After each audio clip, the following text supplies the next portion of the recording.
അത്ര വലിയ ജനവിരുദ്ധത, ജനവിരുദ്ധ വികാരം, അത്ര വലിയ ജനവിരുദ്ധ വികാരം അത് കൃത്യമായും CPIM-നോടുള്ള വിരുദ്ധതയായി മാറുന്നോ ഈ തെരഞ്ഞെടുപ്പിൽ എന്നതാണ് അറിയേണ്ടത്. കാരണം ഏറ്റവും കൂടുതൽ തോൽവി വാങ്ങുന്നത് CPIM സ്ഥാനാർത്ഥികളാണ് എന്നതാണ്. പലയിടത്തും CPIക്ക് മാനം കാക്കാനെങ്കിലും പറ്റുന്ന തരത്തിലുള്ള വിജയത്തിലേക്കോ അല്ലെങ്കിൽ മുന്നേറ്റത്തിലേക്കോ സാധിക്കുന്നുണ്ട്.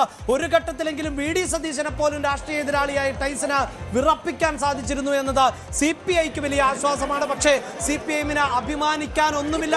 പ്രധാനപ്പെട്ട നേതാക്കളിൽ മുഹമ്മദ് റിയാസ് മാത്രമാണ് ഇപ്പോൾ മുന്നിട്ട് നിൽക്കുന്നത്.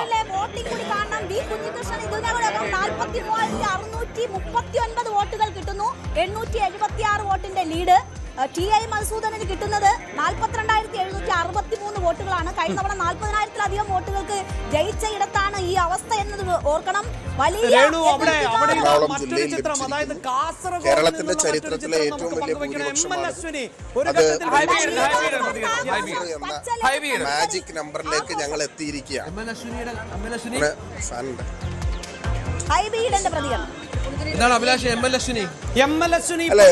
വോട്ടെണ്ണൽ പൂർത്തീകരിച്ചിട്ടില്ല.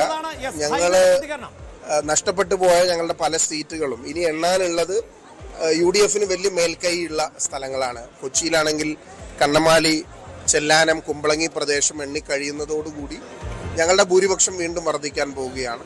തൃപ്പൂണിത്തറയിലും മുനിസിപ്പാലിറ്റി ഏരിയ കഴിഞ്ഞ് ഉദയംപേരൂർ, കുമ്പളം പഞ്ചായത്തുകൾ എണ്ണുന്നതോടുകൂടി ഞങ്ങളുടെ വിജയം ഞങ്ങൾ സുനിശ്ചിതമാക്കും. അതുപോലെ തന്നെ വൈപ്പിൻ കരയിലും ആദ്യ റൗണ്ടിൽ ഞങ്ങൾ പിന്നിലായിരുന്നു. വലിയ ഭൂരിപക്ഷമാണ് കൊച്ചിയിൽ പ്രതീക്ഷിക്കുന്ന. കൊച്ചിയിലെ പ്രധാനപ്പെട്ട മണ്ഡലങ്ങളിലെല്ലാം നേട്ടം സ്വന്തമാക്കുന്ന UDF. 2943 വോട്ടുകൾക്ക് RC മുന്നിട്ട് നിൽക്കുന്നു. BJPക്ക് പ്രതീക്ഷയുടെ തുരുത്തായി നേമം. അപ്പോഴും രേണുക ഉറപ്പിക്കാനാവുന്നില്ല. കാരണം നിയമത്തിനെയും UDF-ന് മേൽക്കൈയുള്ള ഇടങ്ങളിലടക്കമാണ് വോട്ട് എണ്ണാനുള്ള. ആറാമത്തെ റൗണ്ടിലും പിണറായി വിജയൻ പിന്നിലാണ്. ആറാമത്തെ റൗണ്ടിലും 647 വോട്ടുകൾക്ക് പിണറായി വിജയൻ പിന്നിലാണ്. 647 വോട്ടുകൾക്ക് ആറാമത്തെ റൗണ്ടിൽ പിണറായി വിജയൻ പിന്നിൽ. പക്ഷേ ലീഡ് കുറയുന്നു. അവിടെ എൽദോ നമ്മൾ പ്രേക്ഷകരോട് എടുത്തു പറയുന്നു. അതായത് ഇനി എണ്ണേണ്ടത് ധർമ്മടത്തെ ഇടതു കോട്ടകളിൽ തന്നെയാണ്. തീർച്ചയായും പിണറായി വിജയന് വലിയ ആധിപത്യം പുലർത്തേണ്ടതാണ്. പക്ഷേ എൽദോ ഇതിൽ എടുത്തു പറയേണ്ടത് ഈ പിണറായി വിജയന് വലിയ അപ്രമാദിത്വം ഉണ്ടാകേണ്ട ഇടങ്ങളിൽ അടക്കം അങ്ങനെ വലിയൊരു അപ്രമാദിത്വത്തിലേക്ക് പോയില്ല എന്ന് മാത്രവുമല്ല, പിണറായി വിരുദ്ധ വോട്ടുകൾ ഒന്നടങ്കം ഇപ്പോൾ അബ്ദുൾ റഷീദിന് പോൾ ചെയ്തു. ഇതാ ML അശ്വിനി 1226 വോട്ടുകൾക്ക് കാസർഗോഡ് മുന്നിട്ട് നിൽക്കുന്നു എന്നതാണ്. കാസർഗോഡ് ML അശ്വിനി. സാധാരണ കാസർഗോഡും ഇത്രയധികം റൗണ്ടുകൾ എണ്ണിയതിനു ശേഷം പിന്നീട് NDAയുടെ ഒരു മുന്നേറ്റം നമ്മൾ കാണാറില്ല. ഒരു പക്ഷെ മഞ്ചേശ്വരത്ത് അത് നമ്മൾ പ്രതീക്ഷിച്ചതാണ്. പക്ഷെ മഞ്ചേശ്വരത്ത് അങ്ങനെയല്ല സംഭവിക്കുന്നത്. അവിടെ AKM അഷ്റഫ് മുന്നിട്ട് നിൽക്കുന്നു. സാധാരണ അവസാന ലാപ്പിലേക്കൊക്കെ എത്തുമ്പോൾ മാത്രമാണ്, വോട്ടെണ്ണൽ അതിന്റെ അവസാന റൗണ്ടിലേക്ക് എത്തുമ്പോൾ മാത്രമായിരുന്നു K സുരേന്ദ്രൻ എന്ന എതിരാളി തോൽക്കാറുള്ളത്. ഒന്നുകൂടി പറയണം, KP അഭിലാഷ് 6 റൗണ്ട് പിന്നിടുമ്പോഴാണ് ധർമ്മടത്ത് 647 വോട്ടിന് പിണറായി വിജയൻ പിന്നിൽ പോകുന്നത്. തോൽവിക്ക് സമാനമാണ്. ഒരുപക്ഷെ അവസാന റൗണ്ട് എണ്ണുമ്പോൾ പിണറായി വിജയൻ അവിടെ ജയിക്കുന്ന സാഹചര്യം ഉണ്ടാകാം മണ്ഡലത്തിന്റെ സ്വഭാവം അനുസരിച്ച്. പക്ഷേ ഈ 6 റൗണ്ടുകളിൽ ഏതാണ്ട് 4 റൗണ്ട് പിന്നിൽ നിൽക്കുന്നു എന്നത് തോൽവിക്ക്. പക്ഷേ രേണുക എനിക്ക് തോന്നുന്നു ഇപ്പോൾ 6ാമത്തെ റൗണ്ടാണ് എണ്ണിക്കഴിഞ്ഞിട്ടുള്ളത്. 7ാമത്തെ റൗണ്ടിലേക്ക് എത്തുമ്പോൾ പിണറായി വിജയൻ തീർച്ചയായും മുന്നിലേക്ക് വരും എന്നാണ് എനിക്ക് തോന്നുന്നത്. കാരണം അതാണ് ആ മണ്ഡലത്തിന്റെ ഒരു സവിശേഷത. വോട്ടെണ്ണലിന്റെ ക്രമം നോക്കുമ്പോൾ ആദ്യത്തെ 6 മണ്ഡലങ്ങളിൽ പക്ഷേ അബ്ദുൾ റഷീദിന് അത്രയും മുന്നേറ്റം നടത്താൻ സാധിച്ചു. ലീഡ് തിരിച്ചു പിടിച്ചേക്കാം.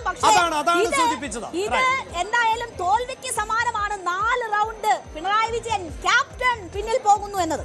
ഒരു ഘട്ടത്തിലെങ്കിലും പിണറായി വിജയൻ പിന്നിൽ പോയെങ്കിൽ അത് തീർച്ചയായും CPM-നെ സംബന്ധിച്ചിടത്തോളം വലിയ നാണക്കേടാണ്. മാത്രമല്ല തെരഞ്ഞെടുപ്പിന്റെ ഫലം നമ്മൾ പ്രേക്ഷകരുമായി പങ്കുവെക്കുന്ന ഈ ഘട്ടത്തിൽ CPM-ന്റെ കോട്ടകളിൽ ഒന്നടങ്കം അവർ പിന്നിലാണ് എന്നതാണ്.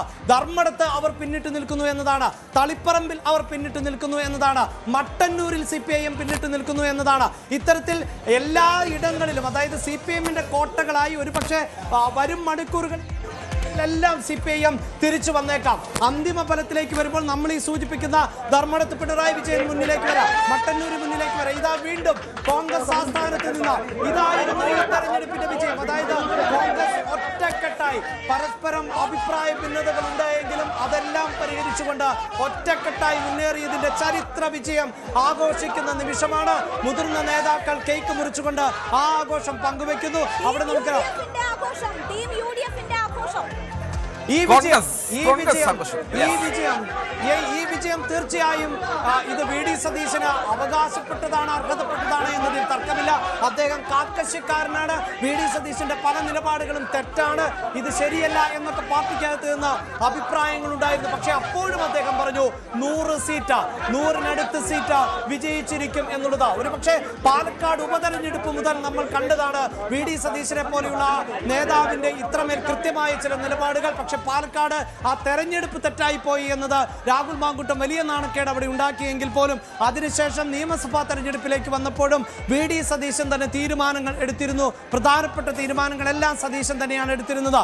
ഒരു പക്ഷേ ഇപ്പോഴത്തെ ഈ വിജയം നമ്മൾ പ്രേക്ഷകരുമായി പങ്കുവെക്കുമ്പോൾ അത് 70, 75, 80 താഴെയോ ആയിരുന്നുവെങ്കിൽ പോലും അത് വി ഡി സതീശന് അത്രമേൽ വലിയ അവകാശപ്പെടാൻ പറ്റുന്ന ഒന്നായിരുന്നില്ല. പക്ഷേ ഇതാ 100-നടുത്ത് സീറ്റുകളിൽ ഇപ്പോൾ യു ഡി എഫിന്റെ മേൽക്കൈ. എല്ലാ തീരുമാനങ്ങളും അനുകൂലമാകുന്നു. പയ്യന്നൂരിൽ വി കുഞ്ഞികൃഷ്ണൻ 876 വോട്ടുകൾക്ക് ലീഡ് ചെയ്യുന്നു 8 റൗണ്ട് പിന്നിടുമ്പോൾ. തളിപ്പറമ്പിൽ ഡി കെ ഗോവിന്ദൻ അദ്ദേഹം 3 റൗണ്ട് പിന്നിടുമ്പോൾ 805 വോട്ടുകൾക്ക് മുന്നിൽ നിൽക്കുന്നു. അമ്പലപ്പുഴയിൽ ജി സുധാകരൻ 3 റൗണ്ട് പിന്നിടുമ്പോൾ 4109 വോട്ടുകൾക്ക് മുന്നിൽ നിൽക്കുന്നു.